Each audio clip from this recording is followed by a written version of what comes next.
Assalamualaikum warahmatullahi wabarakatuh. Perkenalkan, nama saya Sri Juwita dengan NIM 2120202188. Program Studi Pendidikan Agama Islam, Fakultas Tarbiyah dan Keguruan. Video ini dibuat untuk memenuhi tugas ujian akhir semester dengan dosen pengampu Bapak Ahmad Fadil MPD dengan mata kuliah usul fikih.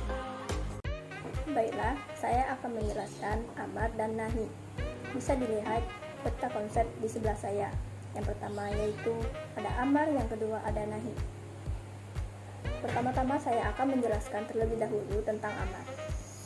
Pengertian amar secara bahasa yaitu perintah. Menurut istilah ialah tuntutan untuk berbuat, bukan meninggalkan yang tidak memakai latar atau tinggalkanlah atau sejenisnya, tapi ada yang mengatakan menyuruh melakukan tanpa paksaan. Hakikat amar ialah digunakan untuk talab atau tuntutan. Bentuk-bentuk amar. Yang pertama yaitu perintah tegas dengan menggunakan kata amarah dan sabar dengannya. Yang kedua, perintah dalam bentuk pemberitaan.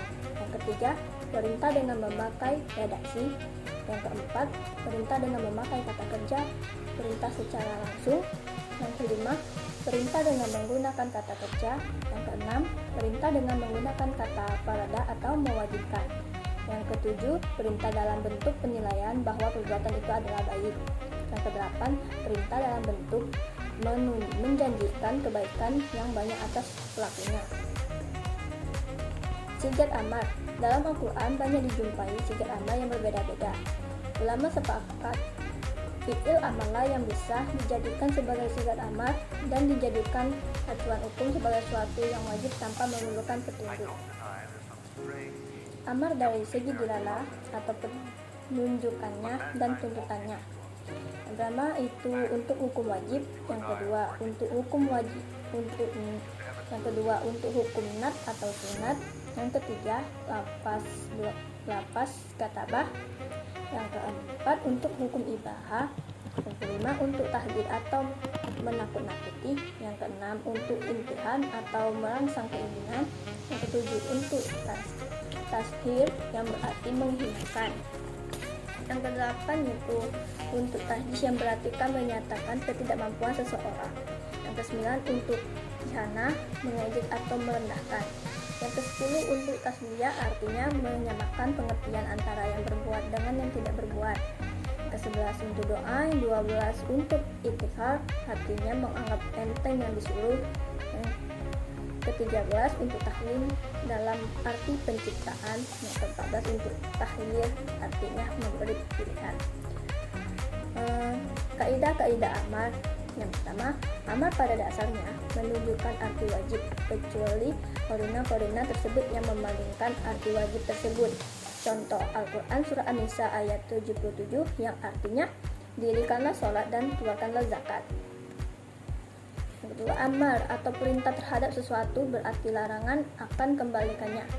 Contoh Surah An-Nisa ayat 36 yang artinya dan sembahlah Allah. Yang ketiga, perintah itu menghendaki segera dilaksanakan kecuali ada korina-korina tertentu yang menyatakan jika suatu perbuatan tersebut tidak segera dilaksanakan. Contoh dalam surat Al-Baqarah ayat 188 yang artinya berlomba-lombalah kamu dalam mengerjakan kebaikan.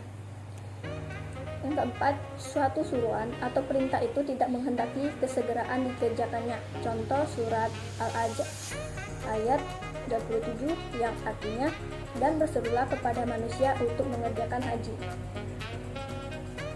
Yang kelima, pada dasarnya perintah itu tidak menghendaki pengulangan kecuali adanya karina atau kalimat yang menunjukkan kepada pengulangannya. Yang keenam, apabila mengaitkan pemerintah kepada syarat atau sifat maka sesungguhnya menghendaki pengulangan. Yang ketujuh atau yang terakhir, perintah setelah larangan. Yang kedua yaitu nahi. Pengertian nahi secara bahasa berarti larangan. Sedangkan menurut istilah, nahi adalah tuntutan meninggalkan sesuatu yang datangnya dari orang yang lebih tinggi tingkatannya kepada orang yang lebih rendah tingkatannya. Penggunaan nahi dapat digunakan dalam berbagai bentuk lafaz, diantaranya yang pertama dengan menggunakan lafaz nahi itu sendiri. Yang kedua, dengan menggunakan sigat la taf'al, yaitu fi'il mudhari yang diawali dengan la nahiyah. Yang ketiga, dengan menjelaskan sesuatu perbuatan tidak halal, penggunaan lafaz la, yailu, atau tidak halal. Yang keempat, dengan menjelaskan bahwa perbuatan adalah haram. Yang kelima, dengan memerintahkan untuk meninggalkan perbuatan yang dilarang. Yang keenam, dengan menjelaskan ancaman bagi pelaku perbuatan yang dilarang. Yang terakhir, dengan menjelaskan perbuatan yang dilarang adalah bentuk buruk. Kaidah nahi.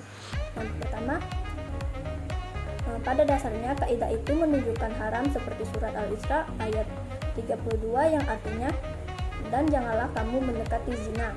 Yang kedua, larangan terhadap sesuatu berarti perintah akan kebalikannya seperti surat Luqman ayat 13 yang artinya janganlah kamu mempersekutukan Allah. Yang ketiga, pada dasarnya larangan yang mutlak menghendaki pengulangan larangan dalam setiap waktu. Yang keempat, pada dasarnya larangan itu bermakna fasad atau rusak secara mutlak. Bentuk-bentuk nahi ialah 1. Fi'il mudhari yang disertai dengan la nahiyah. Yang kedua, larangan secara tegas dengan menggunakan kata-kata naha yang secara bahasa berarti melarang. Yang ketiga, larangan dengan menjelaskan bahasa suatu perbuatan itu diharamkan.